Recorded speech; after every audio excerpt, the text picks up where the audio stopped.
नमस्कार दोस्तों। उत्तर प्रदेश के दो जिले सुल्तानपुर और बलिया, इन जिलों में 5 सितंबर और 7 सितंबर यानी 2 दिन के अंतराल में दो घटनाएं होती हैं, एक जेल के अंदर और एक जेल के बाहर, जिसमें 2 लड़कों की जान चली जाती है। एक का नाम मंगेश यादव होता है तो वही दूसरे का नाम मुकेश यादव। मंगेश यादव जौनपुर जिले का रहने वाला था, जिसे सुल्तानपुर में दिन दहाड़े हुई सर्राफा की दुकान में लूट कांड का आरोपी बताकर एसटीएफ ने उसका इनकाउंटर कर दिया। जबकि बलिया के बेलसा रोड का रहने वाला मुकेश यादव मऊ जनपद की जेल में शौचालय के अंदर गमछे के सहारे लटकता मिला। इन दोनों घटनाओं के बाद प्रशासन पर सवाल उठने लगे। जहां मंगेश यादव के इनकाउंटर पर विपक्ष ने सवाल किया कि योगी की पुलिस जातिवाद के आधार पर कार्रवाई कर रही है, तो वहीं मुकेश यादव की घटना को लेकर परिजन स्थानीय प्रशासन पर गंभीर आरोप लगा रहे हैं कि मेरे बेटे को फर्जी मुकदमे में फंसाकर जेल भेजा गया था, जिससे आहत उसने इस तरह का कदम उठाया है। मंगेश यादव की घटना को लेकर समाजवादी पार्टी के मुखिया अखिलेश यादव सहित तमाम सपा के नेताओं ने योगी सरकार की कानून प्रणाली पर सवाल उठाया और मंगेश के घर जाकर उसकी तस्वीर पर फूल माला चढ़ाया और यूपी सरकार के खिलाफ नारेबाजी भी की। यहां तक कि एसटीएफ का full form special Thakur force बता दिया। लेकिन वहीं दूसरी तरफ मुकेश यादव के घर आज तक सपा के नेताओं ने जाना उचित नहीं समझा, जिसके बाद मुकेश यादव के परिजनों ने सीधे तौर पर सपा कार्यकर्ताओं पर यादव जाति में भी अमीर यादव और गरीब यादव की बात कहकर भेदभाव करने का आरोप लगाते हुए आने वाले चुनाव में अखिलेश यादव को सबक सिखाने की बात तक कह डाली। समाजवादी नेताओं को कहेंगे कि ये गरीब है, गरीब के द्वारे नेता लोग नहीं जाते, सिर्फ वोट वहाँ भड़काने के लिए, लड़ाने के लिए ले जाते हैं। और हम हर एक गरीब यादवों से कहेंगे, ये देख लो, ये हमारे यहाँ का घटना तुम्हारे दिलो दिमाग खोल देगा। कोई भी नेता हमारे यहाँ पे आया नहीं झांकने के लिए, जानने के लिए कैसे क्या हुआ है, कोई भी नेता नहीं आया। और मैं खास करके उन गरीब यादवों को कहेंगे कि ये नेताओं के चक्कर में मत पड़िए। ये नेता बेच देंगे बिरादर के नाम पे और तुम्हारा मदद तक देखने तक नहीं जाएंगे, वोट ले लेंगे तो इनसे सावधान रहे। हम अखिलेश यादव जी से यही कहेंगे कि ऐसे नेता को टिकट ना दे कि जो जनता के बीच में ना जाए, जनता की समस्या ना सुने। 24 वर्षीय मुकेश यादव बलिया जिले के उभाव थाना अंतर्गत खैरा खास मधुबनी का रहने वाला था और वह अपहरण और बलात्कार के एक मामले में आरोपी था। 7 सितंबर को मऊ जेल के शौचालय में उसका शव मिला।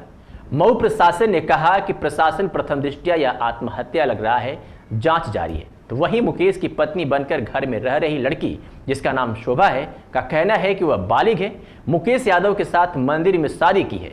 लड़की के भाई और पिता ने अपनी बेटी शोभा को नाबालिग बताकर मुकेश के ऊपर केस दर्ज करवा दिया, जिसके बाद पुलिस ने मुकेश पर पॉक्सो एक्ट लगाकर गिरफ्तार करने के बाद पहले बलिया और फिर वहां से मऊ जेल के लिए स्थानांतरित कर दिया गया, जहां मऊ जेल के शौचालय में मुकेश ने अपनी जीवन लीला को समाप्त कर ली। अब सवाल यहाँ ये है कि बलिया जेल से कैदियों को मऊ जेल में शिफ्ट करने का आखिर मुख्य वजह क्या हो सकता है, समझ से बाहर है। क्या बलिया की जेल में कैदियों को रखने के लिए जगह नहीं है, या बलिया से बेहतर और बड़ी जेल मऊ में है? अगर मऊ में बड़ी जेल है तो और कैदियों को कंट्रोल करने की पूरे संसाधन पर्याप्त हैं, तो फिर यह सुविधा आखिर बलिया में क्यों नहीं? क्या बलिया जिला सिर्फ इस बात से जाना जाएगा कि वो देश आज़ाद होने से पहले आज़ाद हुआ था? क्या यही बलिया का इतिहास है और आगे भी रहेगा, या बलिया की स्थिति को भी सुधारा जा सकता है या आने वाले समय में सुधरेगा? बलिया के अपराधी आखिर मऊ जेल में क्यों शिफ्ट किए जाते हैं? ये तमाम सवाल है जिसका उचित जवाब किसी अधिकारी या फिर किसी नेता के पास नहीं है। बहरहाल बात अब मुकेश और शोभा की कर लेते हैं।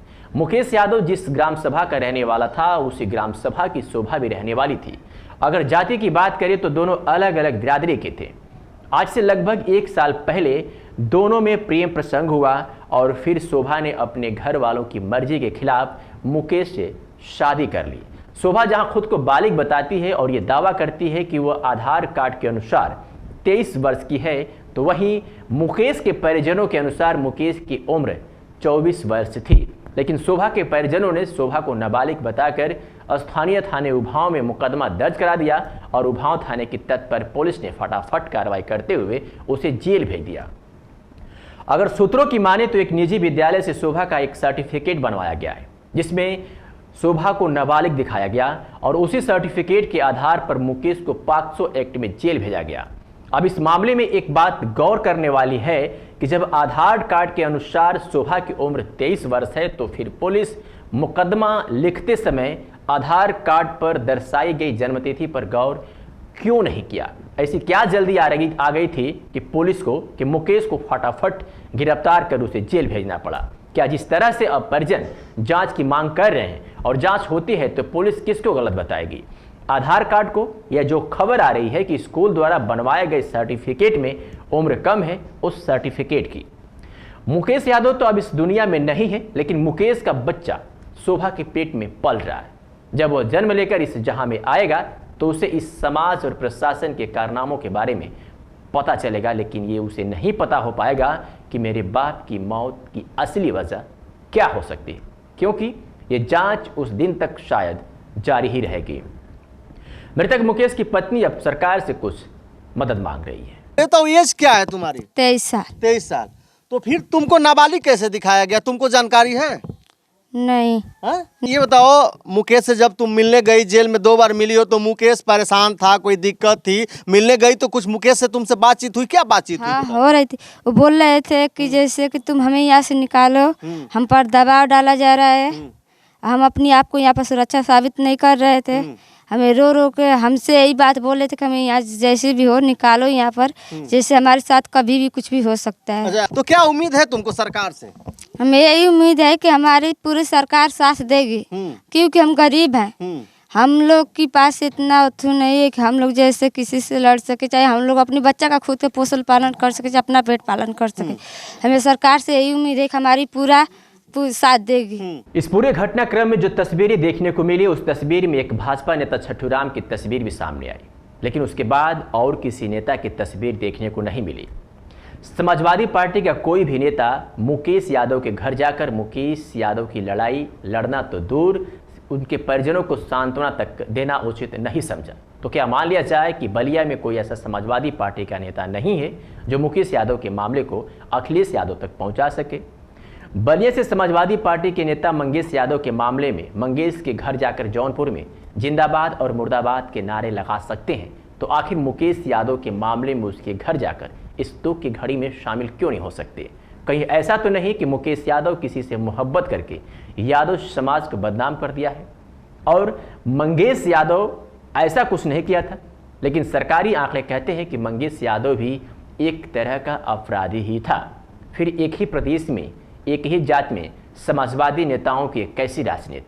बहरहाल घटना के कुछ दिन बाद सुभाषपा के नेता और बेलथरा रोड के विधायक हंसुराम मृतक मुकेश के परिजनों से मिले और हर संभव उनकी मदद करने की बात कही। इस पूरे घटना को किस तरह से देख रहे हैं? जो कई तरह के लोग बातें कर रहे हैं उसमें, और बड़ी परिवार वाले भी लंबी अपेक्षा कर रखे हैं, बात कर रहे थे जो प्रशासन से बड़ा 48 घंटे तक तनाव की स्थिति बना था। इतने लंबे समय बाद आप गए, क्या इस पूरे घटना को किस तरह से देखते हैं सर?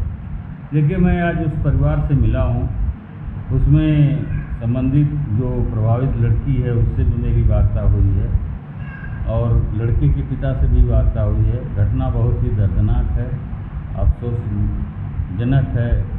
एक जेल परिसर में अगर इस तरह से आप सुसाइड करना, निश्चय ही जांच की परिधि में आता है। इस संबंध में मैं उसी दिन जिलाधिकारी महोदय से मेरी वार्ता हुई थी। मैंने कहा इसकी निष्पक्ष जांच कराइए।